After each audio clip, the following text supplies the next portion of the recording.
찬송가 374장, 통일찬송가 423장입니다. 찬송가 374장, 통일찬송가 423장입니다.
찬송가 310장, 통일찬송가 410장, 찬송가 310장, 통일찬송가 410장 한 장 더 찬양하겠습니다.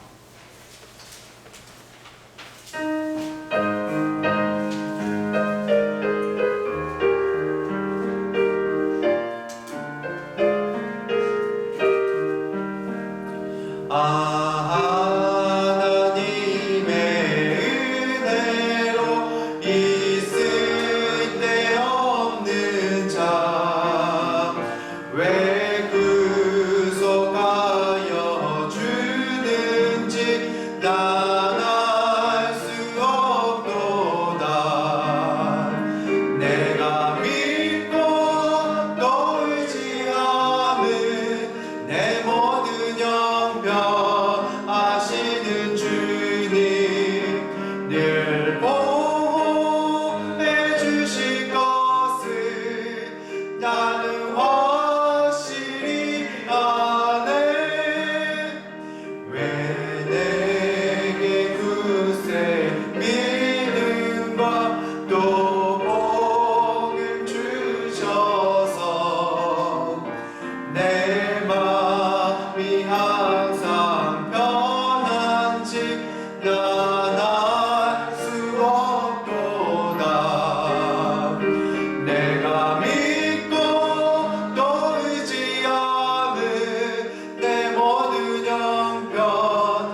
내가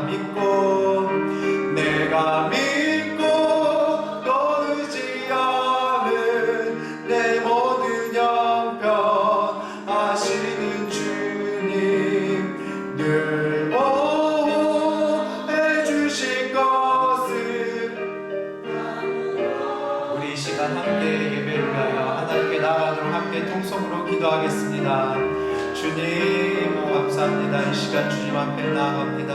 하나님 우리에게 복음 주시고 하나님 우리에게 믿음 주셔서 주님을 믿고 나아갈 수 있도록 은혜 주심에 감사드립니다. 이 시간 예배 드릴 때 온전히 주님께 신령과 진정 예배 드릴 수 있도록 주여 인도하여 주시옵소서. 주님 함께하여 주시옵소서. 오늘 우리가 믿음으로 주님 앞에 서기를 원합니다. 온전한 은혜로 주님 앞에 서기를 원합니다.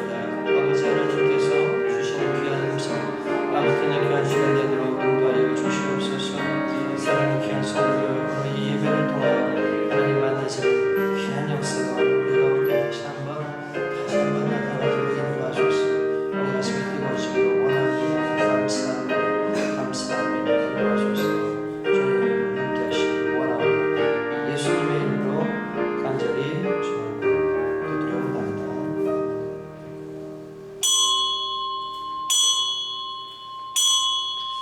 다 함께 묵도 드리심으로써 4월 19일 주일 예배를 하나님 앞에 드리겠습니다.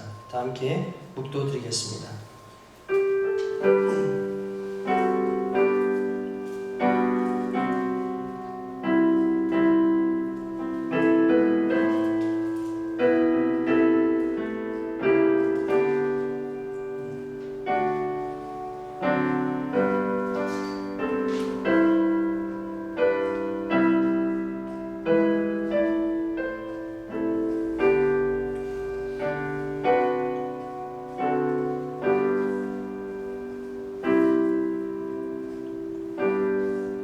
너희는 여호와의 선하심을 맛보아 알지어다. 그에게 피하는 자는 복이 있도다. 너희 성도들아 여호와를 경외하라. 그를 경외하는 자에게는 부족함이 없도다.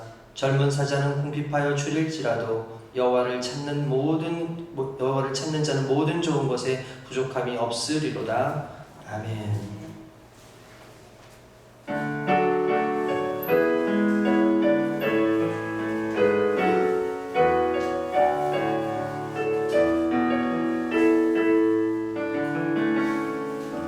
예수 우리 왕이여 이곳에 오소서. 보좌로 주여 임하사 찬양을 받아 주소서. 주님을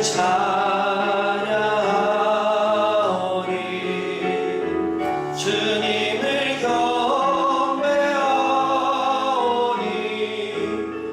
왕이신 예수여 오셔서 좌정하사 다스리소서.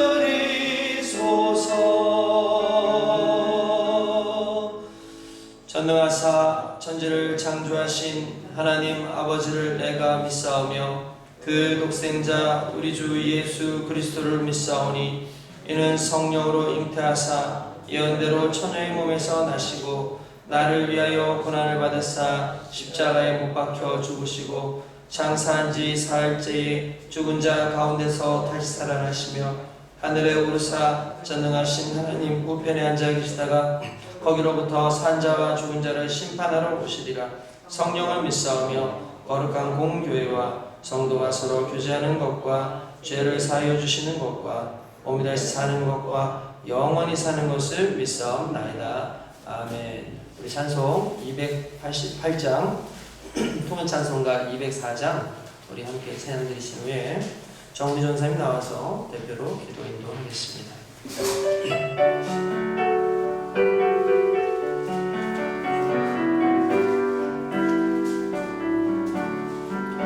예수를 나의 구주 삼고 성령과 피로써 거듭나니 이 세상에서 내 영혼이 하늘의 영광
이것이 나의 간증이요 이것이 나의 찬송이세 나 사는 동안 끊임없이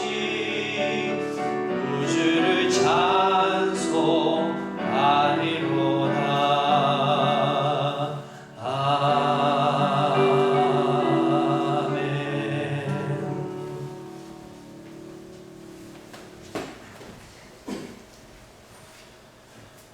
기도하시겠습니다.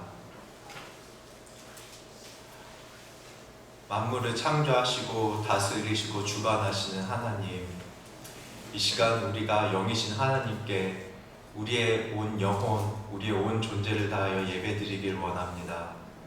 하나님, 주님께 우리의 전심으로 나아가는 것을 우리가 매일매일의 삶 가운데 실천하였습니까? 너의 마음과 뜻과 힘을 다하여 하나님을 사랑하라 하셨는데, 주님께서는 모든 것을 우리에게 주심으로 어떠한 것도 아끼지 아니하심으로 당신의 사랑을 확증하셨건만, 우리는 주님의 은혜를 입고 주님이 주시는 구원과 주님이 주시는 복 가운데 삶에도 불구하고 여러 가지 부족하고 나약하고 원망 있고 불편 있는 삶으로 주님이 기뻐하시지 못하는 그런 삶을 살지 않았습니까? 하나님, 동시에 두 세계를 살고 있는 우리가 하나님, 하늘에서는 하나님의 영광과 온갖 축복과 은혜가 있는데 우리가 이 땅에서의 삶에서 여러 가지 조건과 상황들로 인하여서 불평하지 않았습니까? 지금 이런 어려운 상황 가운데서도 하나님께서 주관하시는 일들이 있음을 믿고 하나님께서 우리를 연단하신 후에는 우리가 전군과 같이 나아갈 것을 믿으며 우리에게 주어진 매일매일의 순간과 삶을 살아갈 수 있도록 인도하여 주시옵소서. 범사에 감사하라 하셨습니다. 이러한 상황 가운데 더욱더 감사할 수 있도록 우리의 삶을 붙들어 주시옵소서. 이 시간 예배 드림으로 말미암아 우리의 영혼이 더욱더 불같이 일어나길 원합니다. 주님을 향한 열정이 더욱더 타오르길 원하고, 그리고 주님을 향한 사랑이 더욱더 뜨겁게 타오르기를 원합니다. 이 시간 말씀을 전하시는 목사님을 통하여서 주님의 메시지를 주실 때 그 메시지가 우리의 신비 가운데 새겨지고 우리 영혼을 온전히 불붙이게 하여 주옵소서. 이 시간 말씀을 받는 우리의 심령이 어떠한 선입견과 어떠한 우리의 가치관과 우리의 이것에 맞지 않는다고 하여서 그것을 튕겨내는 것이 아니라 온전히 주님의 말씀을 감사함으로 받을 수 있는 복된 심령 되게 하여 주시옵소서. 이 예배 시종을 온전히 의탁하고 예수 그리스도 이름으로 기도하옵나이다. 아멘.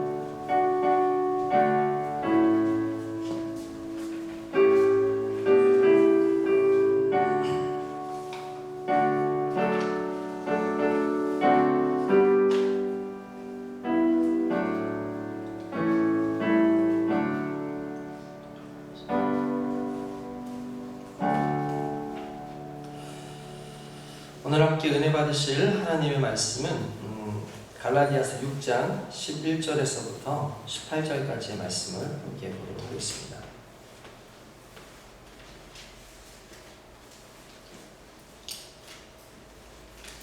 갈라디아서 6장 우리 11절에서부터 18절까지의 말씀을 함께 보도록 합니다.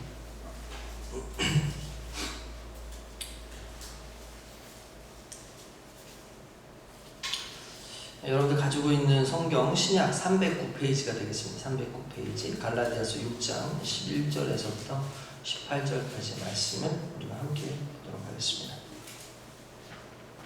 우리 천천히 한번 같이 읽어보다 우리 다 함께 일어나서 하나님의 말씀을 우리 같이 받들어 읽겠습니다.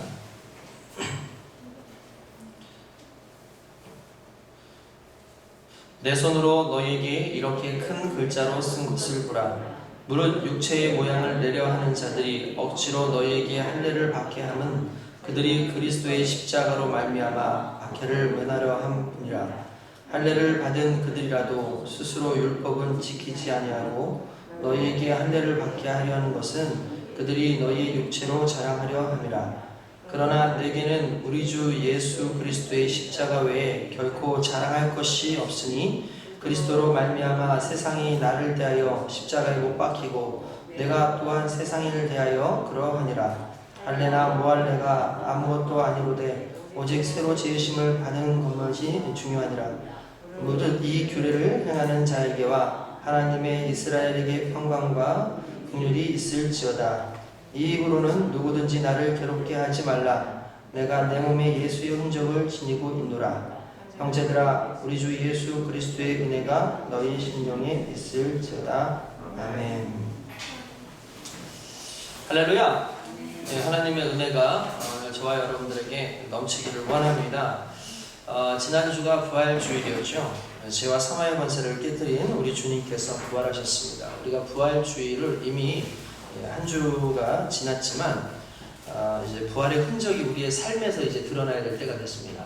우리의 신앙의 모습이, 우리의 삶의 모습이 부활하신 그리스도 예수의 모습으로 우리가 나타나지 않는다면 우리가 부활에 동참하는 자가 되지 못한다라고 여겨집니다. 그래서 우리가 늘 그리스도와 함께 동행하고 그분의 삶에 우리의 모습이 함께 이제 투영되어질 수 있도록 여러분들 애써주시기를 부탁을 드리겠습니다. 이제 이번 주부터죠. 이번 주 오늘을 기점으로 일단은 고강도 이제 사회적 거리두기는 일단 끝나고요. 어제 제가 좀 늦게 확인을 했는데 그래도 정부에서 발표를 하기를 그래도 여전히 사회적 거리두기를 연장을 하겠다라고 이야기를 했습니다. 대신에 이제 교회라든지 이제 학원, 실내 무슨 치육관 이런 곳은 이제 아무래도 여러 가지 영향이 있기 때문에 일단은 거기는 좀 해제를 하고 대신에 이제 생활 방역 쪽으로 그리고 무엇보다 중요한 것은 이 예방 준칙을 잘 지켜서 진행하면 무리가 없다라고 그렇게 제가 얘기를 들었습니다. 그래서 앞으로 저희가 수요 예배, 금요 예배가 진행이 되어지고요. 정상적으로 주일날 예배가 교회에서 진행이 될 겁니다.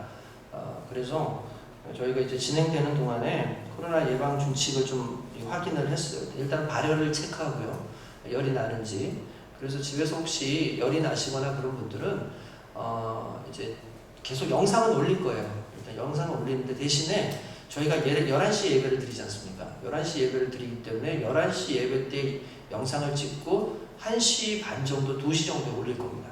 그럼 이제 몸이 너무 안 좋으신 분들은 집에서 이제 그렇게 예배를 드릴 수 있도록 하시면 될 것 같고요. 마스크를 반드시 착용해 주시기 바라고요. 예배 때에도 마스크를 착용합니다. 그리고 출입 시에 손소독을 하고요. 그리고 참석자의 성명을 이렇게 서명을 이제 기재를 해서 누가 왔었는지를 확인을 합니다. 그리고 예배자의 거리 유지가 중요한데 일단은 2m 간격을 둬야 되는데 우리 교회가 뭐 아주 넓은 것은 아니기 때문에 일단 가족들은 가족 단위로 앉을 수 있도록 하고 가족 단위에서 2m를 떨어뜨리는 식으로 이렇게 진행을 하려고 합니다. 그러니까 뭐 가족들은 아무래도 그 뒷자리보다는 요 앞자리 쪽으로 많이 앉을 수밖에 없으시겠죠. 그리고 나서는 개별적으로 앉을 수 있도록 자리를 이렇게 확보해서 놓는 것으로 그렇게 하도록 하겠습니다. 그리고 성도 간의 이제 악수 대신에 이제 목례로 이렇게 인사하고 그냥 그렇게 하는 것으로 하겠습니다. 그리고 5월까지는 일단 공동 식사를 하지 않는 것으로 하고 예배를 마치시고 난 다음에 그대로 귀가하는 것으로 조치를 취하도록 하겠습니다. 우리가 중요한 것은요, 그 준칙이 지켜지는 오프라인 예배는 정당한 거예요. 왜 예배를 드리러 가느냐라고 얘기를 하실지 모르겠지만, 물론 온라인 예배도 상당히 의미가 있고 중요하지만 또 오프라인 예배 자체가 또 우리에게 상당한 의미가 있지 않습니까? 그래서 또 정부에서 시행하는 준칙을 지켜가면서 드리는 예배는 전혀 문제될 바가 없습니다. 그러니까 그것에 대해서 비방할 이유도 없고 특별히 믿는 사람들이 먼저 나서서 비방하는 그런 모습들은 정말 덕이 되지 않습니다. 오히려 우리가 조심하면서 예배를 잘 지켰으면 좋겠다는 생각을 하고요. 무엇보다 지금은 이제 사람들이 어느 정도 생활에 있어서 조심은 하기는 하지만 그래도 대면도 좀 많이 잦아지는 것 같기도 하고 뭐 식당에 가서도 마스크를 벗고 식사도 어쨌든 같이 하고 회사도 다니고 여러 가지 부분에 있어서 일상적인 생활들은 진행을 하고 있습니다. 그래서 이제 예배도 일주일에 뭐 자주 모이는 예배가 아니기 때문에 저희가 예방 준칙만 잘 지키면은 크게 문제가 되지 않을 것 같습니다. 그럼 기도해 주시기 바라고요. 하나님의 은혜가 우리 가운데 계속 넘쳐날 수 있도록 애쓰고 노력해 주시기 부탁을 드리겠습니다. 교회의 부흥과 신앙 성장을 위해서 전도에 힘써 주시기를 부탁을 드리고요. 또한 해외 선교와 미자립 교회 지원에도 사역에도 힘써 주시기 바랍니다. 이덕시 선교사님이 또 이제 오지 쪽으로 더 들어가셨어요. 더 들어가셔서 거기에서 또 복음 증거를 하셔서 거기에도 이제 믿는 이들이 나오기 시작해서 그곳에서도 교회를 세워야 되는 어떤 상황들이 생기셨다고 합니다. 그래서 우리가 그런 부분에 좀 함께 기도해주고 또 물질적으로도 헌신이 있기를 원합니다. 여러분도 같이 힘써주시기를 부탁을 드리겠습니다. 아울러 이제 선거가 끝났습니다. 이제 우리에게 있어서 이제 남은 것은 그들을 위해서 기도하는 거예요. 그들이 하나님의 은혜 가운데 성령의 지혜로 말미암아 이 나라 이 민족을 위하여 열심히 충성 봉사할 수 있도록 하나님의 뜻을 이뤄갈 수 있도록 여러분들 기도해 주심으로 이제 하나님께서 또 주신 사명을 잘 감당할 수 있도록 그들이 더욱 애쓸 수 있도록 그렇게 기도해 주시길 부탁을 드리겠습니다. 할렐루야. 네, 우리 시간 잠시 기도합니다. 우리 기도할 때 주여 오늘 우리에게 귀한 은혜의 말씀을 허락하소서. 우리의 말씀을 통해서 우리의 삶이 변화되어지도록 인도하여 주시옵소서. 우리 시간 주님 한 번만 같이 부르고 기도하겠습니다. 주여 아버지 하나님 감사합니다. 오늘 주님 앞에 나와서 예배드리며 주의 말씀 듣기를 원합니다.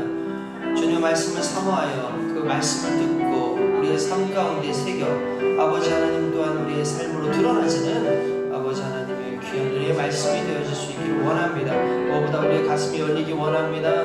주님을 향한 뜨거움으로 주님 앞에 달려가기 원합니다. 아버지 하나님이여 온전히 주의 말씀을 듣고 깨달아 하나님께서 계획하신 그 뜻 안에 나의 삶을 참여하고 동참하여 아버지 하나님 영광 되어지는 우리 모두가 되어지도록 인도하여 주시옵소서.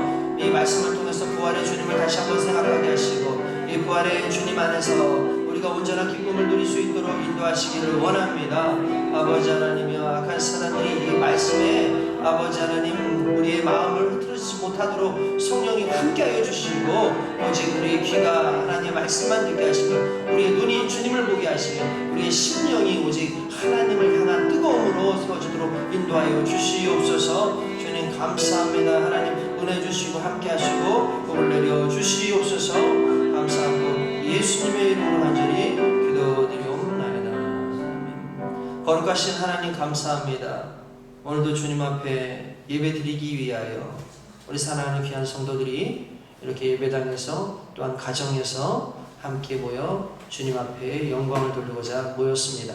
아버지 하나님이여 예배드리는 모든 자들이 신령으로 진정으로 주님 앞에 나아가오니 주님께서 기뻐 받아주시고 특별히 오늘의 말씀을 듣고 주의 말씀 가운데 온전히 서는 우리 모두가 되어지도록 인도하여 주시옵소서. 그래요 부활하신 주님을 만난 그 기쁨의 소망이 이 말씀을 들을 때마다 정말 내 가슴 속에 다시 한번 새겨지게 하시고 그것이 동일한 기쁨으로 우리에게 다가올 수 있도록 인도하시며 삶 가운데에서 우리가 행함으로 드러나는 거룩한 삶을 살게 하여 주시옵소서. 온전히 주님의 말씀에만 집중하는 귀한 시간 되게 하시기 원하며 예수님의 이름으로 기도드리옵나이다. 아멘. 할렐루야. 아멘. 하나님의 은혜가 저와 여러분들에게 오늘도 넘쳐나는 줄 믿습니다. 우리 주님께서 부활하신 부활주의를 우리가 또 하나님의 은혜 가운데 잘 드렸습니다. 아무래도 시국이 이런 때였다 보니까 부활주일이라는 그 느낌이 별로 들지 않을 만큼 아주 간소하게 예배가 드려졌던 것 같습니다. 그러나 중요한 것은 우리가 어떤 식으로 간소하게 예배를 드렸던 부활은 우리에게 소망입니다. 또한 부활이 우리에게 소망일 뿐만 아니라 부활을 통해서만 오직 그리스도 예수의 은혜와 영광을 경험할 수 있기 때문에 우리가 이 부활의 삶을 계속해서 지속해서 연장해서 주님 만나는 그때까지 우리가 계속해서 그 소망으로 살아가야 될 줄 믿습니다. 오늘 그러한 사람들로 살아가는 우리가 과연 어떻게 하면 그리스도의 부활에 조금 더 깊이 이제 묵상하고 참여하고 은혜 가운데 설 수 있을까를 좀 생각해보는 그런 시간을 갖도록 하겠습니다. 일반적으로 사람들이 자랑하는 것들은 대부분 좋은 것들 자랑하죠. 그래서 우리 자녀가 이번에 성적을 우수하게 받았다 그러면 자랑을 합니다. 또 차량도 자랑을 하고요. 집을 사도 나 이번에 집을 샀다고 그렇게 자랑을 하죠. 사람들이 자랑하는 것들은 대부분 어떤 것들이냐면 좋은 것들이에요. 그러니까 눈에 보기에 좋고 귀에 듣기에 좋고 생활하기에 좋고 편리하고 사람들이 부러워할 만한 것들을 자랑을 합니다. 그렇기 때문에 우리의 이 자랑은 대부분 뭔가 사람들로 하여금 동조하게 하기가 쉽죠. 그래서 나도 저렇게 해서 좀 자랑 좀 해봐야겠다 라고 생각을 많이 합니다. 그런데 바울의 자랑은 다른 사람들과 좀 달랐어요. 그의 자랑은 대부분 십자가에 대한 자랑, 고난에 대한 자랑이었다는 거예요. 그리고 그 부분에 있어서 가장 중요한 단어를 하나 쓰는데 그는 흔적이라는 단어를 씁니다. 흔적이라는 단어를. 그게 무슨 말이냐면 내게는 십자가의 흔적이 있다. 내게는 고난의 흔적이 있다. 그리고 내게는 부활의 흔적이 있다. 라고 이 얘기를 하는 거예요. 그러니까 무슨 말이냐면 유대인들은 별로 기뻐하지 않을 것이고 세상 사람들도 어리석게 볼 수밖에 없는 그것을 자기는 자랑한다는 거죠. 왜냐하면 이것은 하나님께서 우리에게 주신 것이고 그리고 하나님께서 허락하신 그것들을 통해서 내가 영광스러워진다는 거예요. 그러니까 바울의 자랑은 그냥 한 단계에 머무르는 자랑이 아니라 그 이후에 그리고 그것이 부여하는 의미가 무엇인지를 확실하게 알려주는 자랑이었다는 것이죠. 그래서 바울은 그 예수의 흔적을 가지고 산다라는 것을 끊임없이 자랑합니다. 저희 교회 이름이 뭐죠? 예수 흔적 교회예요. 저도 예수 흔적 교회라는 이 이름을 너무 사랑합니다. 우리 교회는 예수 흔적을 가지고 살아야 됩니다. 예수의 흔적이 기적, 놀라운 역사, 거기에 막 승리하는 역사만 있었던 것은 아니에요. 고난도 있었고요. 아픔도 있었고요. 그 아픔 가운데 주님께서 결과적으로 죽음이라고 하는 그 십자가의 정말 대속의 은혜를 우리에게 허락하셨는데 그 은혜도 우리 교회 안에 있는 걸로 믿습니다. 할렐루야. 그렇기 때문에 이렇게 바울은 이 자신의 흔적을 통해서 누군가에게 이렇게 그리스도의 영광을 드러내고 있죠. 이 갈라디아서는 상당히 복음적인 말씀입니다. 뿐만 아니라 이 은혜에 대해서 상당히 많이 이야기를 하죠. 그래서 율법과는 비교되는 어떤 은혜의 모습들 이런 것들을 자주 이야기를 합니다. 그러니까 바울 같은 경우는 오늘의 이 말씀을 잠깐 좀 우리가 알아둬야 될 것이 바울은 항상 공격을 많이 당했어요. 그러니까 유태인에게도 유대인들에게도 공격을 당하고 믿는 크리스찬들에게도 공격을 많이 당했어요.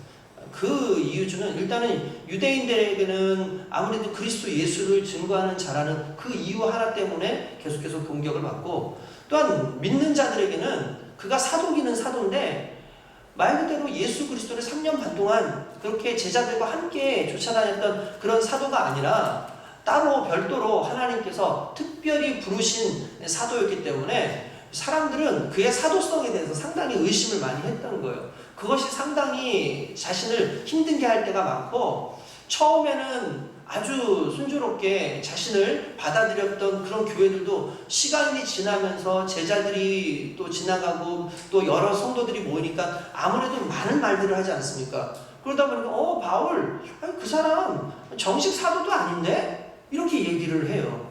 과거에는 예수 믿는 사람들을 죽이는데 앞장 그렇게 섰던 사람이야 라고 이야기를 합니다. 그것이 얼마나 상처가 되고 이 목회 사역에 방해가 되겠습니까? 어느 순간에 사람을 만나는데 냉소적으로 자기를 대하는 그런 자신이 전도했던 사람들을 보기도 하는 거죠. 가슴이 얼마나 아프겠습니까?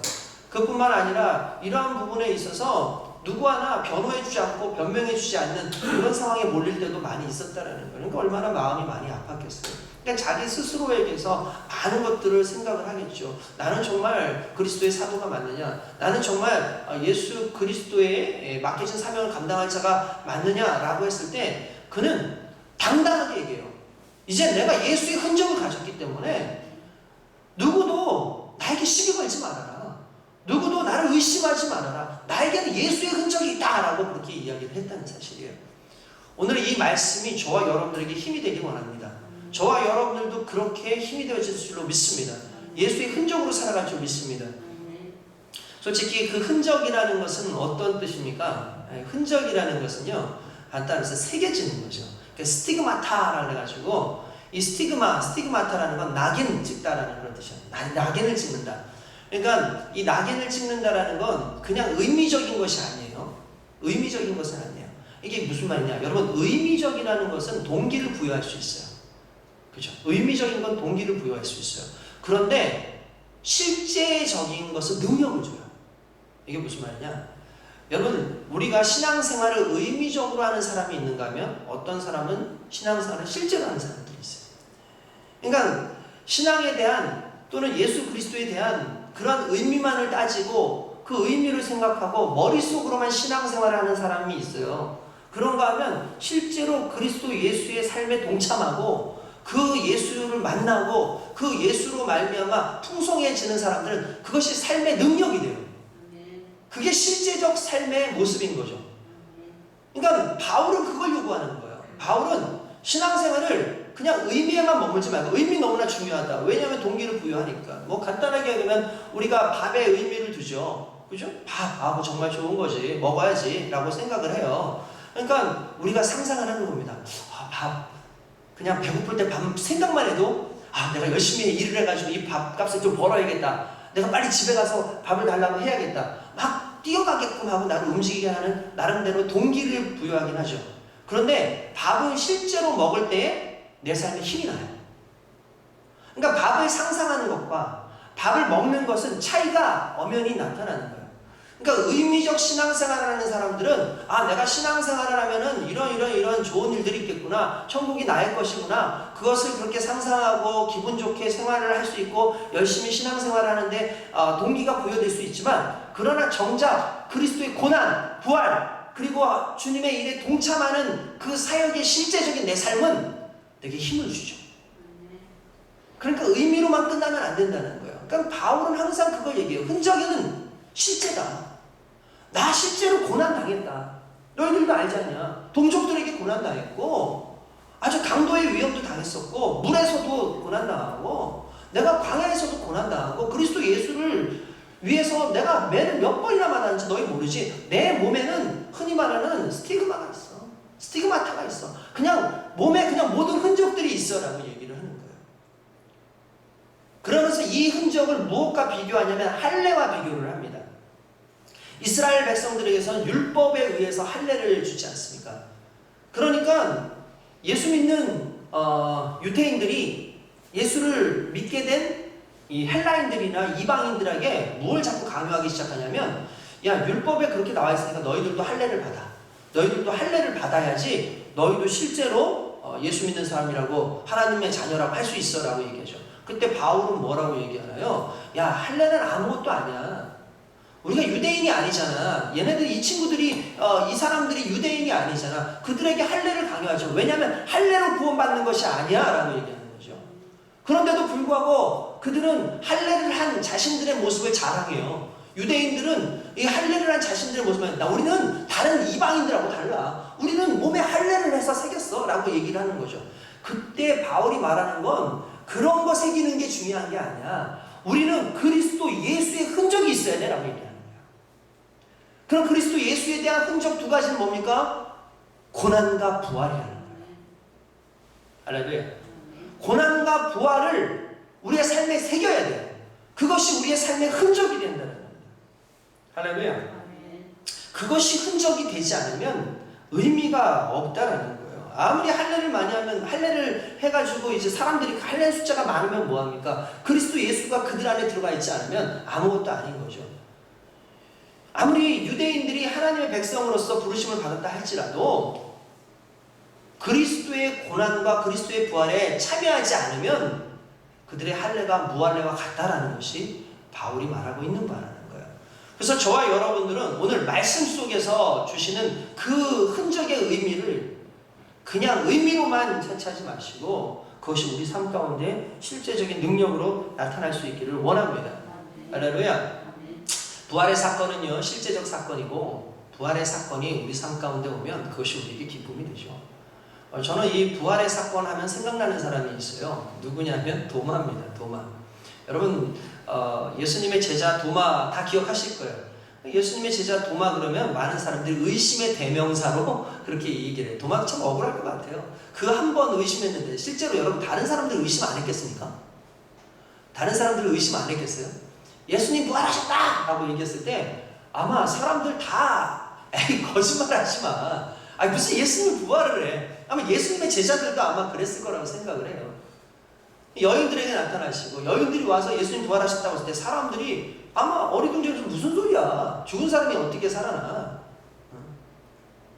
근데 예수님께서 그들에게 나타나셨죠.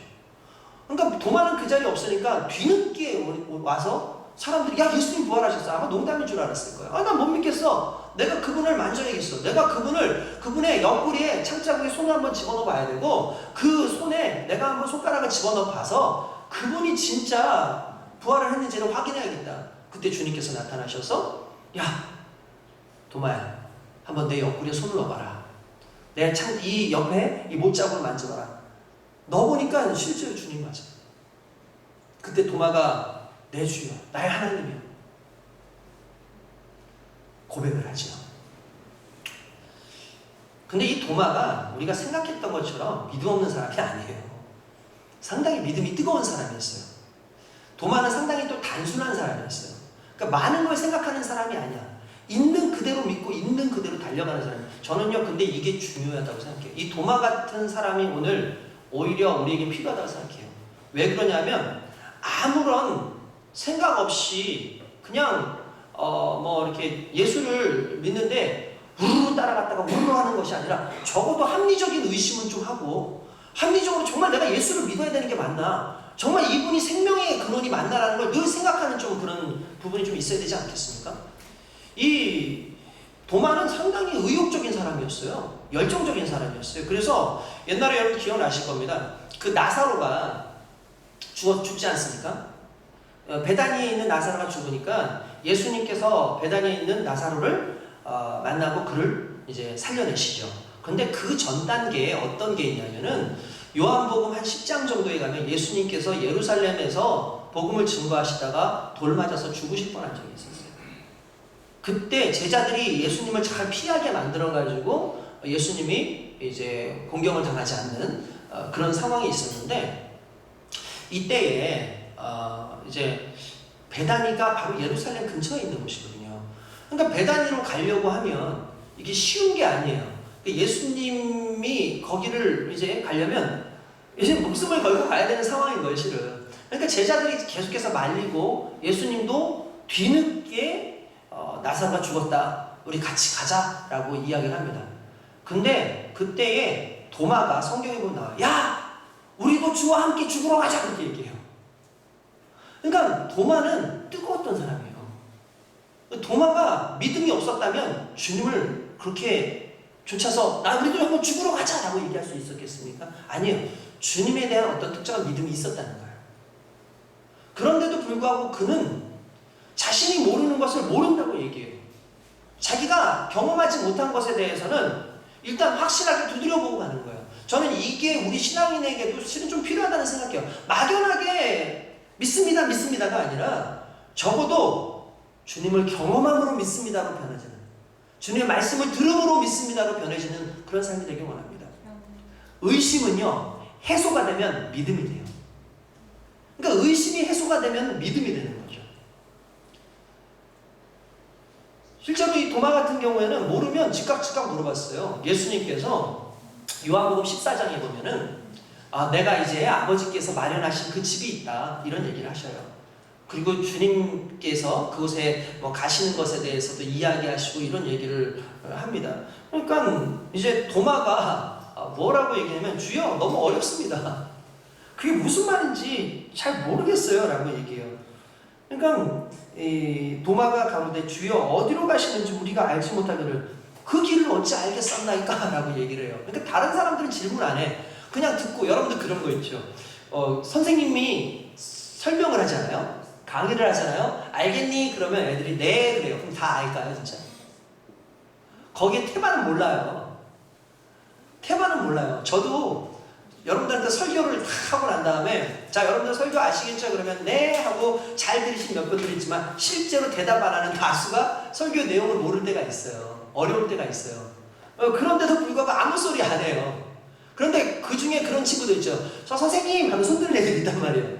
그 얄미울 정도로 빨리 끝내서 갔으면 좋겠는데 그런데 그 친구가 하는 질문이 잘 들어보면 쓸데없는 질문이 아니라 자기가 모르기 때문에 하는 질문인 거죠. 그러니까 도마는 그렇게 해요. 난 정말 모르겠습니다. 정말 모르겠습니다. 좀 알려주십시오. 그러니까 예수님께서 하셨던 정말 유명한 말이 나와요. 그게 뭐냐면 예수께서 가라사대 내가 곧 길이요 진리요 생명이니 나로 말미암지 않고는 아버지께로 올 자가 없느니라. 할렐루야.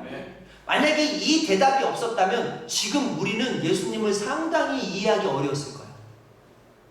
적어도 도마에 이 질문이 있었기 때문에 오늘 성경 안에서 그 내용을 우리가 보고 주님이 길이구나, 주님이 생명이구나, 그분이 부활이고 그분이 진리구나 라는 걸 우리가 알 수 있게 된 그 질문을 바로 도마가 했다는 사실이에요.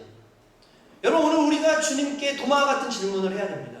주님께서 어떻게 우리를 구원하실지 저는 잘 모르겠습니다. 주님, 우리가 주님과 함께 있다는 것이 무엇인지 잘 모르겠습니다. 주님, 자꾸 길을 얘기하시는데 그 길이라는 게 뭔지 모르겠습니다. 진정한 진리가 뭔지 모르겠습니다. 그 질문을 할 때 주님께서는 진리로 우리를 만나주세요. 생명으로 우리를 만나주시고 말씀 속에서 내 삶 가운데 경험되신 은혜를 주시는 거죠. 너무 확연하지 않습니까? 확실하지 않습니까? 이 도마가 결국 의심해서 난 부활하신 주님 모르겠어 라고 하는 난 모르겠어 난 만나야지 되겠어 라고 할 때 주님 만나주시잖아요. 손가락을 가지고 넣잖아요. 그리고 나니까 그는 확실해진 거예요. 그래 난 이제 내가 내 목숨을 주님께 걸 수 있어 라고 하는 거죠. 적어도 이거 하나님 은혜예요.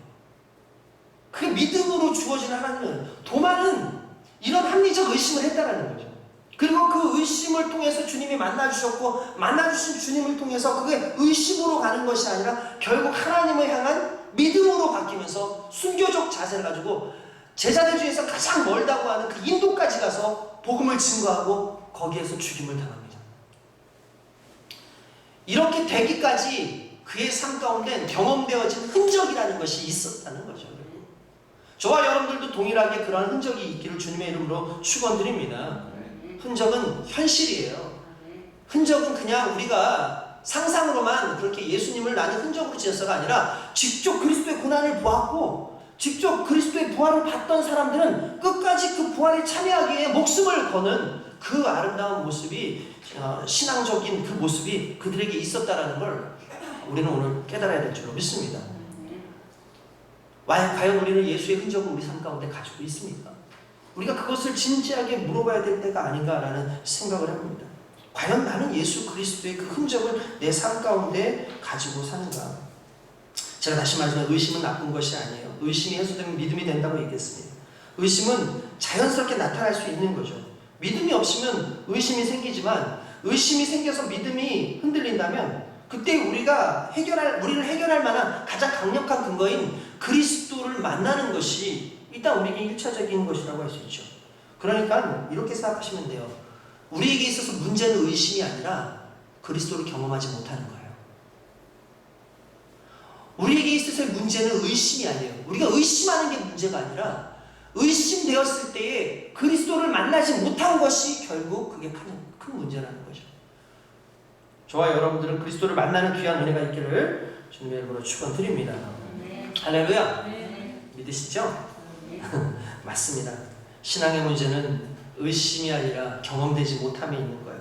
제가 말하는 이 경험이라고 하니까 사람들이 뭔가 좀 이렇게 신비로운 것, 물론 신비로운 것이죠. 우리가 경험하는 것들은 기적과 이적과 이런 역사들이 일어나지 않겠습니까? 그런 받는 것을 통한 경험이라고 생각을 많이 하지만 실제로 바울이 말하고자 하는 경험은 단순히 어떤 영적인 것 체험하고 그냥 기적을 체험하는 것에만 머물러 있는 것이 아니라 그에게 있어서의 경험은 한 단계 더 나아가서 그리스도의 그 고난에 동참하는 거였어요. 그리스도의 부활의 사건에 동참하는 거였어요.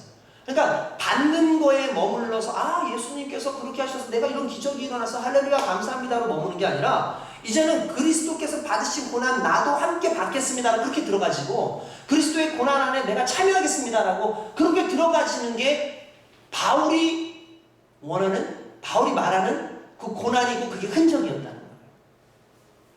우리는 어떻게 보면은 이 전 단계까지의 경험을 했을지 몰라요. 그리스도 예수에 대한 뭐 기적의 역사, 내가 아팠는데 또는 내가 힘들었는데 주님을 경험했다든지 또는 기도하다가 그리스도 예수를 경험했다든지 이런 매우 중요한 것이죠. 이게 삶의 신앙의 중요한 부분이죠. 그러나 거기에 한 단계 더 나아가서 동참하고 그리스도 예수의 그 사역에 동참하는 그때의 진정한 흔적이 우리에게 있고 진정한 경험이 그 안에서 있다라는 거죠. 그 경험은 영광스러운 우리에게 준다는 거예요. 할렐루야. 그런 경험 정말 실제적으로 우리 삶 가운데 일어나기 원합니다. 전도를 하다가 그 경험이 있기를 원하고요. 여러분 기도 뜨겁게 하다가 그 경험이 있기를 원하고요. 또한 말씀 속에서 그 경험이 있기를 원하고요. 내가 헌신하며 나아가는 그 가운데에서도 그런 경험들이 있기를 원합니다. 그냥 상상으로 어떤 신앙의 한 축에서만 머물러 있는 것이 아니라 선제적으로 경험되어진 것이 다음에 동참의 방향까지 갈 수 있도록 그것이 연결되어지는 우리의 믿음의 축이 그리스도 예수여야 되거든요. 할렐루야. 솔직히 헌신 그러니까 여러분 상상으로라도 실제로 헌신은 쉽지 않아요. 여러분 그렇지 않습니다. 상상으로라도 쉽지 않습니다. 제가 몇 주 전에 우리 교회 어떤 청년 한 친구를 이제 만났어요. 그래서 이제 대화를 좀 이렇게 나눴습니다. 이렇게 나누는데 그 친구가 이제 자매인데 그 회사를 관뒀더라고요. 직장을 관뒀어요. 직장을 관둬서 이제 또 뭐 나름대로 무슨 계획이 있다 그래가지고 당분간 못 볼 것 같다 그래서 알겠다 그럼 식사나 하자 해서 식사를 딱 하는데 이런저런 얘기다 보니까 참 삶이 힘들어요. 그래서 제가 물어봤어요. 야 참 사는 게 쉽지 않지? 라고 그렇게 얘기를 했습니다. 그랬더니 이 친구가 진짜 사는 게 쉽지 않아요.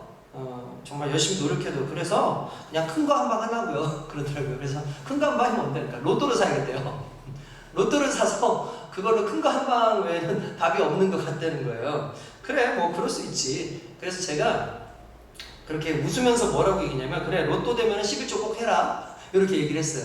그러니까 내가 뭐냐면 야 만약에 30억이 되면 11조는 3억이네 라고 했더니 이 친구가 하는 말이 좀 큰데요? 그러더니 갑자기 주저주저 하더라고요. 좀 생각 좀 해봐야겠는데 이 친구는 믿음이 그렇게 뭐 이렇게 신앙생활을 별로 한 지 오래 안 된 친구라서 그럴 수 있어요. 근데 그 친구가 그런 얘기를 하는 거예요. 그러니까 가슴이 떨리다는 거예요. 3억 그 11조 낼 걸 생각하니까 가슴이 떨리다는 거예요. 제가 깔깔깔깔 웃었어요. 왜냐하면 이런 로또 1등이 가능합니다. 실제로 상상에 가깝지 않나요? 로또는 1부터 45번까지 6개의 숫자가 일치해야 돼요. 그러면 1등이 될 수 있는 확률이 뭐냐면은 814만 5060분의 1이에요. 요거를 소수점으로 계산하면 0.0001227774%예요. 요거를 지구의 인구가 60억이라고 칩시다. 60억이 매년 벼락 맞아 죽는 사람 몇 명인 줄 아십니까? 1000명이에요. 60억 중에서. 그러면 요걸 나누면 60억 분의 1000을 하면 60만 분의 1이에요. 그러니까 60만 분의 1로 그러니까 벼락 맞아 죽는 게 더 쉬워. 벼락 맞아 죽는 게 로또 당첨되는 것보다 더 쉬운 거예요. 그보다 한 10배 이상은 더 쉬운 거예요. 그러니까 다른 말로 하면 로또 1등으로 부자 되는 거 거의 실은 내게 일어나지 않을 일이라고 생각해요.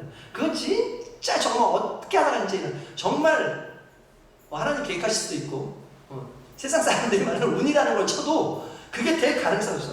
그러니까 어차피 안 될 30억의 확률인데 30억 중에서 그 3억 그 11조 낼래라고 얘기하는데 상상만으로도 자기가 탔다고 생각하니까 안 되는 거예요.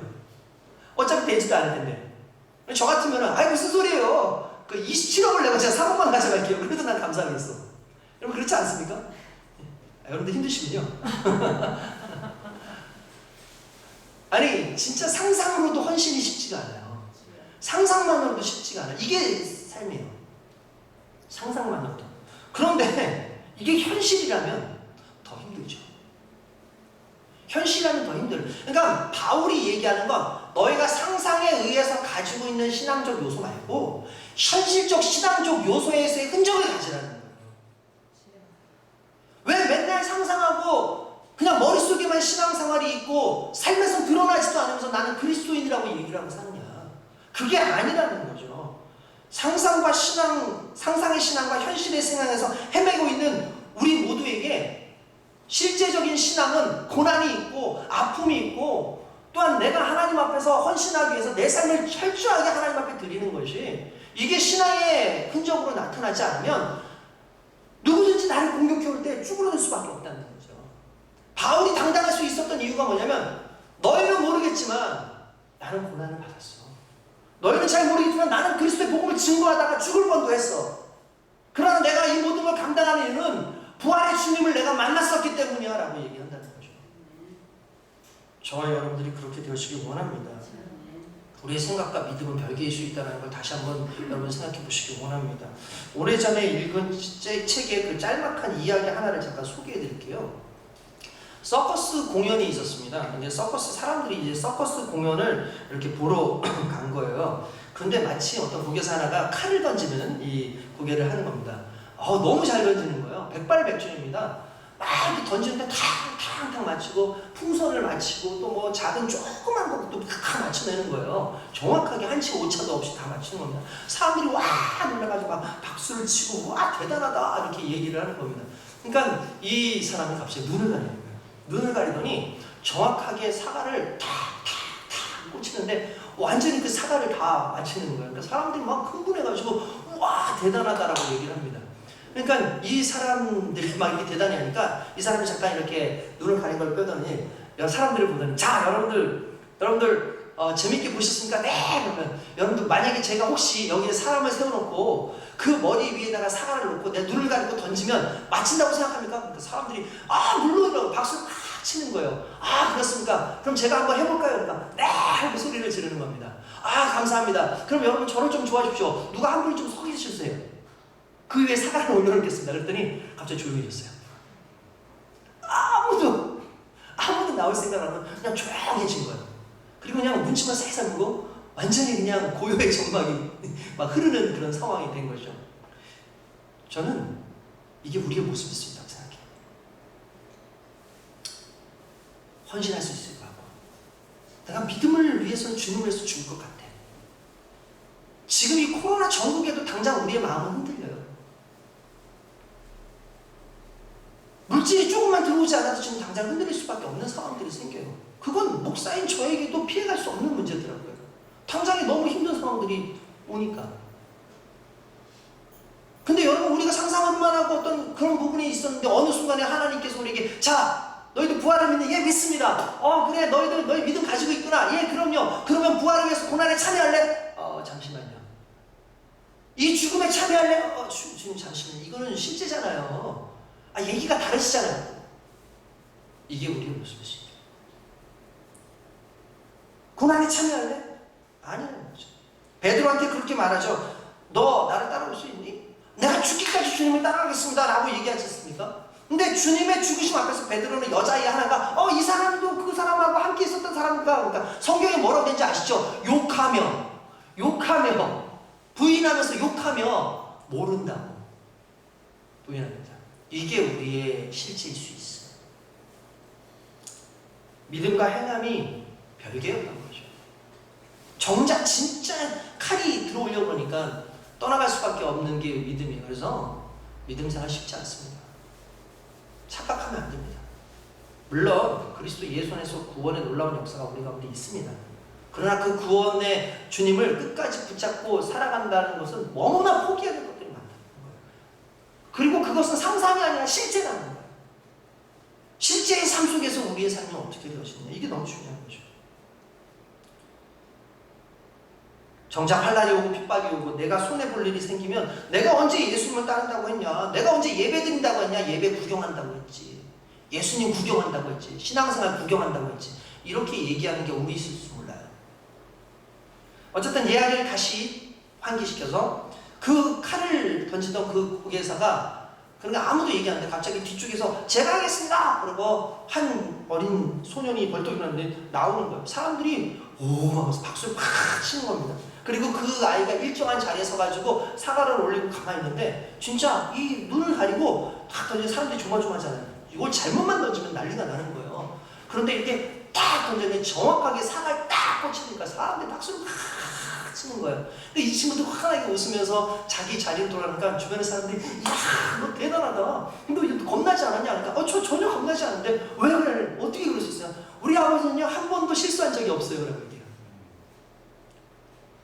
그 고개사의 아들이었던 거예요. 우리 아버지는요 한 번도 실수하신 적이 없어요. 전 그걸 알아요. 왜냐하면 항상 봐왔거든요. 우리의 신앙이 적어도 이렇게 경험되어지네요. 우리 아버지는요 실수하지 않아요. 우리 하나님은 실수하지 않으시죠. 내 삶 가운데 계약하신 모든 것들이 다 나를 위한 것이에요. 그렇기 때문에 나는 하나님을 의지해요. 이게 나의 삶 속에서부터 이미 신앙에 처음에 들어갔을 때부터 계속해서 유지가 되어지고 그것이 경험되어지면 그것이 흔적으로 남아지면요 그런 삶을 살 수 있는데 우리는 너무 뜨문뜨문하고 하나님과의 그 깊은 교제함이 없어요. 이 바울은 하나님과의 깊은 교제함을 통해서 성령과의 깊은 교제를 통해서 자연스럽게 자신의 목숨을 주님께 드릴 수 있는 거죠. 할렐루야. 저는 우리 주님이 우리에게 요구하시는 것들이 너무나 당연시 되어질 수 있도록 그렇게 주님을 경험하는 삶이기를 주님의 축복드립니다. 이건 너무나 우리에게 있어서 선명한 상황인 거고 너무나 확실한 그런 상황이기 때문에 우리가 변명할 여지가 없다는 거예요. 어떤 분이 하시는 예를 잠깐 좀 재밌게 좀 바꿔봤습니다. 우리 어느 날 갑자기 우리 집사람이 전화를 합니다. 그리고 이렇게 얘기합니다. 여보, 그리고 나서 이렇게 얘기해요. 나는 당신과 20년 동안 신길동과 천왕동에서 함께 살며 형민이 형은이 예원이를 낳은 여마형이라는 당신의 아내입니다. 이렇게 얘기를 한다고 해봅시다. 자, 여보 다음에 실은 그 얘기가 필요한가요? 필요하지 않아요. 왜냐하면 이미 여보라는 말 속에는 발신자에 대한 내용이 나와 있는 거죠. 그리고 관계가 형성되어 있으니까 그때 말할 필요가 없어요. 뭐 제가 갑자기 여기서 여마영 씨요. 저와 20년간 살았다고요. 저희 집에서 형민이 형원이 예원이를 또 낳으셨다고요. 그렇다면 제 아내가 맞군요. 이렇게 얘기 안 해요.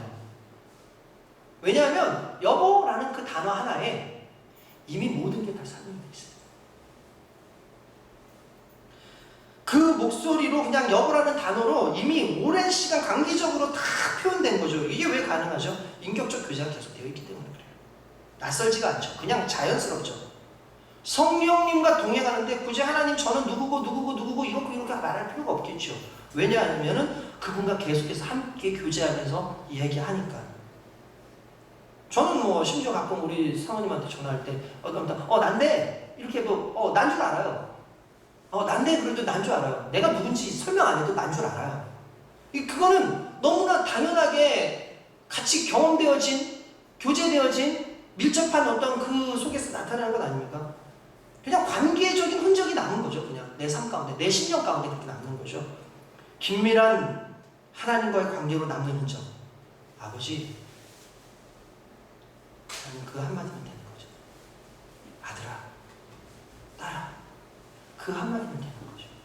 구태여 나를 증명할 필요도 없고 나를 뭘 얘기할 필요도 없어요.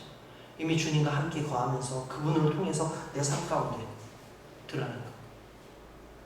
그 깊은 교제 속에 나를 발견해 주는 거. 나를 증명해내는 그런 흔적들. 다시 말해서 이런 것들이 저와 여러분들의 행동 속에서 나타나길 원합니다. 그래서 내가 아버지의 사람이라는 걸 나의 행동을 통해서 나타내는 거예요. 여러분도 그런 경우 있지 않습니까? 저도 종종 그렇게 얘기를 합니다. 어떤 아이가 저한테 와가지고 제가 잘 아는데 우리 아들이 이번에 축구하러 가니까 좀 가서 좀 이렇게 좀 봐주세요. 아버지가 아니라 내 동생이 우리 그 나누중학교에서 있는데 좀 잘 좀 봐주세요 그러더라고. 그래? 근데 제가 이름을 못 물어보는 거예요. 근데 내가 궁금하잖아. 1학년에 들어갔다는데 이거 누구지?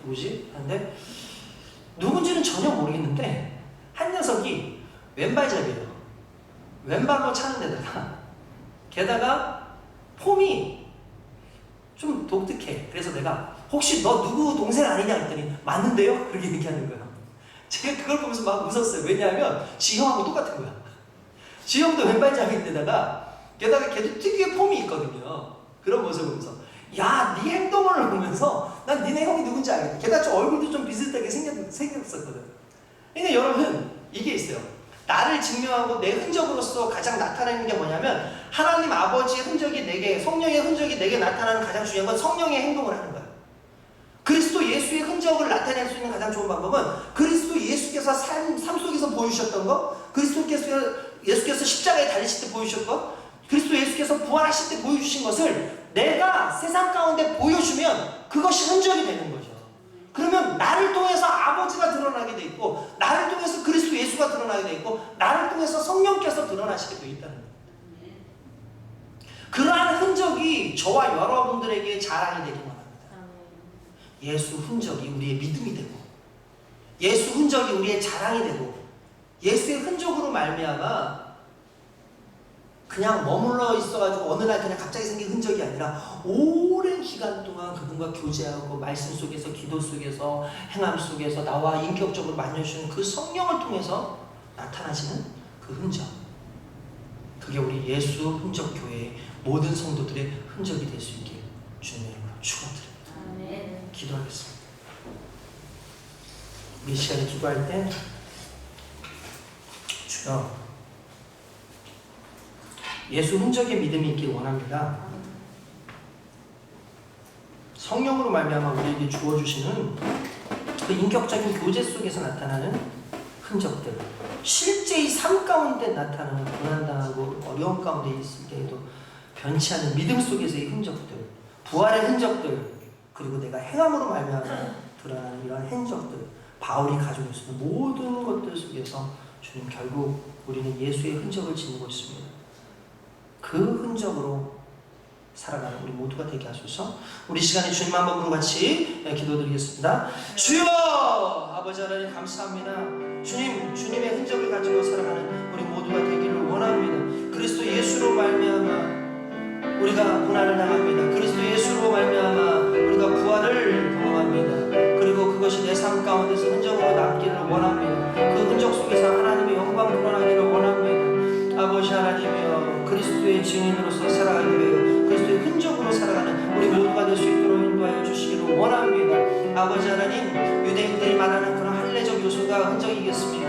아버지 하나님, 세상 사람들이 말하는 어떠한 그런 상상적인 것이 흔적이 될 수 있겠습니다. 아니다. 너무나 선명하게 내 삶 가운데 경험되어지는 그리스도 예수와 성령으로 말미암아 아버지 하나님의 은혜를 내 삶 가운데 새기고 살아가는 우리 모두가 되어질 수 있도록 인도하여 주시옵소서. 주님, 인도하시기 원합니다. 우리 사랑하는 모든 성도들에게 하나님 은혜 주시고 복을 내려 주시옵소서. 주여 온전케 하시고 주여 능력으로 모두를 채워주실 줄 믿습니다. 감사합니다. 감사합니다. 예수님의 이름으로 기도드리옵나이다. 거룩하신 하나님 감사합니다. 바울은 세상 사람들이 어리석다고 하는 십자가를 자랑합니다. 바울은 이미 죽어서 모든 사람들에게 손가락질 당하지만, 그러나 부활하셔서 우리의 삶의 소망이 되신 그리스도 예수를 자신의 자랑거리로 삼습니다. 그리고 주님을 섬기고 주님을 믿고 저 십자가의 표대를 잡고 부활의 표대를 잡고 달려가는 그 길 가운데 생겨난 모든 삶의 고난의 흔적들을 자랑하며 기뻐합니다. 그것이 의미에 머무르는 것이 아니라 그것이 실제의 삶 가운데 실체로 드러나고 있는 바울의 삶을 보면서 그럼에도 불구하고 그 가운데 기쁨을 우리는 발견합니다. 주여, 우리도 동일한 은혜로 살게 하여 주시옵소서. 세상 가운데 벌벌 떨면서 사는 것이 아니라 세상 가운데 담대하게 내게 고난이 와도 그것이 나에게 흔적이 되리라. 그것은 내 삶의 흔적이 아니라 그리스도 예수의 흔적이니라라고 고백하는 우리의 신앙이 되어지도록 인도하여 주시옵소서. 감사하고 예수님의 이름으로 기도드리옵나이다. 아멘. 할렐루야. 할렐루야. 주님의 은혜가 우리에게 충만한 줄 믿습니다. 부활의 주님이 늘 우리의 흔적이 되어서 살아갈 수 있기를 원합니다. 이 시간은 우리 예물 드리는 시간입니다. 우리 서정모 권사님 예물 인도해주세요. 우리 주님의 증인 우리 지난주에 같이 했었죠. 네, 우리 찬양하면서 우리 예물 드리겠습니다. 막 치면서 할렐루야.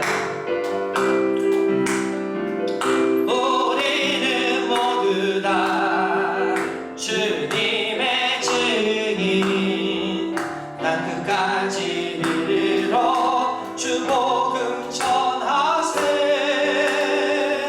우리는 모두 다 주님의 증인 땅 끝까지 이르러 주 복음 전하세. 죄인이의 십자가 지신 고난의 주님 사망 권세 이기고 사신 부활의 주님 다시 오심 약속하신 재림의 주님 땅 끝까지 이르러 주 복음 전하세. 우리 다시 한번 우리는 모두 다 주님의 증인 땅 끝까지 이르러 주 복음 전하세. 우리는 모두 다 주님의 증인 땅 끝까지 이르러 주 복음 전하세. 죄인의 십자가 지신 고난의 주님 사망 권세 이기고 사신 부활의 주님 다시 오심 약속하신 다시 오심 약속하신 재림의 주님 땅 끝까지 이르러 주 복음 전하세. 주님 전하세. 아멘 아멘 할렐루야. 아멘. 기도하겠습니다. 하나님 감사합니다. 오늘 우리에게 허락하신 귀한 은혜의 말씀을 통하여 주님 앞에 온전히 세워져가는 하나님의 귀한 일꾼이기를 원합니다. 아버지 하나님께서 이 나라와 이 민족을 위해서 주여 우리를 부르신 줄 믿습니다. 아버지 하나님께서 계획하신 그 뜻에 우리의 삶이 맞춰질 수 있도록 인도하여 주시고 특별히 이 어려운 이 시국에 무엇보다 우리의 마음을 모으고 우리의 가슴을 모아 아버지 하나님 기뻐하시는 거룩한 삶을 살기 위해 더욱더 애쓰고 노력하는 우리 모든 신앙인들 되어지도록 인도하여 주시옵소서. 이제 또 새롭게 이제 국회의원이 뽑혔습니다. 이제 정당을 떠나서 어떤 당리 당략을 떠나서 국가를 위해서 정말 하나님 계획하신 그 일들을 위해서 달려갈 수 있는 정직하고 성실한 그러한 정치인들이 될 수 있도록 주의 성령이여 그들과 함께하여 주시고 지혜를 내려주셔서 이 나라의 민족이 하나님 영광 나타나기에 부족함없는 아름다운 민족이 되어지도록 인도하여 주시옵소서. 모두가 정말 단순히 복지에만 머무르는 것이 아니라 하나님을 발견하고 진정 그리스도 예수의 은혜 가운데 세워져가는 그런 구원의 놀라운 역사가 아버지 하나님 우리가 증거하는 데 있어서 부족함이 없는 정치적 그런 모든 도움들이 주님 우리 가운데 있을 수 있도록 주님 인도하여 주시옵소서. 또한 아버지 하나님 이 시간에 우리가 하나님께 예물 드립니다. 이 예물 기뻐 받아주시고 하나님 함께하여 주셔서 이 예물이 또한 지금 교회의 상황이 너무 어렵습니다. 이 어려운 교회를 이끌어가는 데 도움이 되어지고 부족한 종과 또한 많은 이들이 주님께 영광을 돌리는데 큰 힘이 되어질 수 있도록 인도하여 주시옵소서. 또한 아버지 하나님 주님의 귀한 사역을 우리가 감당하는 데 하나님 귀한 물질 쓰여지기 원합니다. 드려진 모든 예물과 드린 모든 이들에게 하나님께서 복의 복을 더하여 주시옵소서. 아버지 하나님이여 이 시간에 또한 문제가 있어 가슴에 손 얹고 기도합니다. 어떠한 문제든 해결하여 주시옵소서. 아버지 하나님이여 우리 가운데에 그리스도 예수의 흔적이 있습니다. 이 흔적으로 말미암아 세상 가운데에서 어떠한 고난 가운데에서도 우리가 좌절하지 않습니다. 아버지 하나님, 이러한 때에 주님을 더욱더 붙잡고 하나님과의 그 관계 속에서 세상을 능히 이겨나가는 하나님의 영광의 백성들이 되어지도록 주님 인도하여 주시옵소서. 반드시 문제는 해결되어지고 우리 소원이 이루어질 줄 믿습니다. 주님 함께하여 주시옵소서. 아픈 부에 또한 손을 얹고 기도합니다. 치료의 강선을 바라여 주시옵소서. 머리에서 발끝까지 주님께서 치료하여 주시고 어떠한 질병도 우리 가운데 틈타지 못하도록 성령이여 임하여 주시옵소서. 나사렛 예수 이름으로 명하노니 모든 질병은 묶음으로 물러갈지어다. 코로나로 인하여 고통당하는 모든 이들도 오늘 그리스도 예수의 은혜 가운데 그를 믿는 믿음 안에서 치료함을 받을지어다. 아버지 하나님 붙잡아 주시고 불쌍히 여기주시고 함께하여 주시고 정말 무거운 암병에서 가벼운 감기 이르기까지 다 낫게 하시고 고질적인 모든 질병도 주님 다 낫게 하여 주시옵소서. 또한 지혜와 지식이 부족하여 머리에 손을 얹고 기도합니다. 지혜의 영이시며 지식의 영이신 성령이 함께하여 주셔서 우리 하여금 아버지 하나님이 원하시는 그 지혜와 지식으로 세상을 살아갈 수 있도록 인도하여 주시옵소서. 우리의 믿음이 흔들릴 때에도 우리의 믿음이 다시 그리스도 예수의 은혜 가운데 되살아나는 귀한 역사가 성령의 인격적인 교제 가운데 나타나기 원합니다. 오늘 우리의 생각과 정신을 주님께서 주장하여 주시고 함께하여 주시옵소서. 이제 학업이 시작되었습니다. 학업 가운데 있는 사랑하는 귀한 자녀들도 믿음 안에서 온전히 서게 하시고 오랜 기간 동안 교회 나와서 예배드리지 못함으로 말미암아 혹시나 정말 예배가 지금 무너져 있는 것은 아닌가 상당히 걱정됩니다. 물론 믿음이 있는 이들은 정말 어떤 상황 가운데서도 걱정하지 않고 예배드리겠지만 아버지 믿음이 연약하여서 이러한 상황들 세상의 풍조에 휩쓸려가는 이들도 많습니다. 우리 청년들이 우리 청소년들이 정말 너무나 안타깝게 정말 예배를 아직 드리지 못하고 있는 이들도 있다는 것을 주님 듣게 되었을 때 우리의 마음 가운데 더욱더 기도해야겠다 뿐만 아니라 우리의 삶 가운데 그리스도의 성령이 경험되지 않고는 아무것도 될 수 없겠다는 생각을 다시 한번 해봅니다. 아버지 하나님 이런 모든 것 가운데 주의 성령이와 함께 하셔서 지혜로 지식으로 우리에게 충만케 하여 주시옵소서. 감사하며 예수님의 이름으로 기도드리옵나이다. 아멘. 우리 다 함께 일어나서 우리 마라나타 선포 찬양 하신 이후에 축도로 예배의 물수를 마치겠습니다.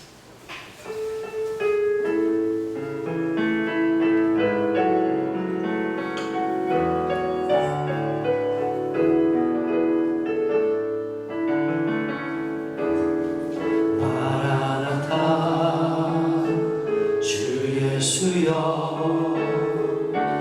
어서 오시옵소서. 땅의 모든 끝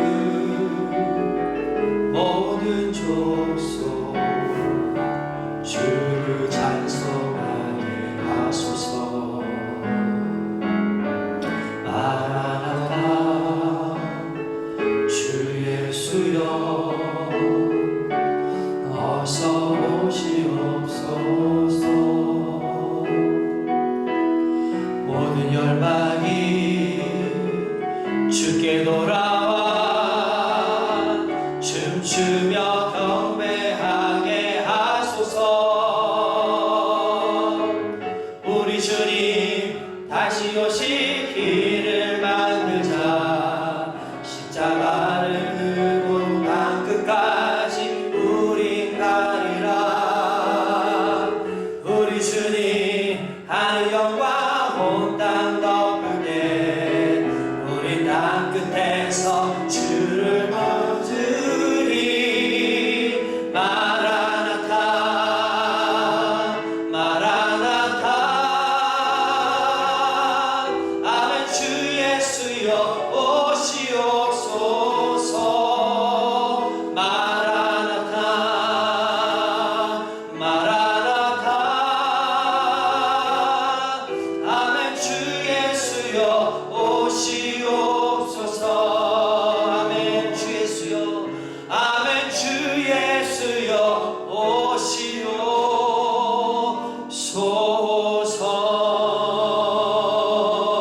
오시옵소서.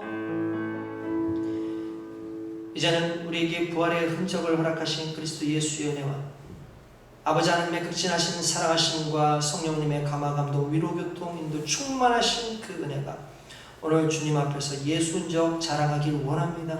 예수 흔적으로 살아가길 원합니다. 예수 흔적으로 부활의 소망을 가지고 주의 영광 되길 원합니다라고 고백하는 이곳에 있는 믿음의 성도들 위해 지금으로부터 영원토록 함께 있게 하시길 간절히 축원드리옵나이다. 아멘.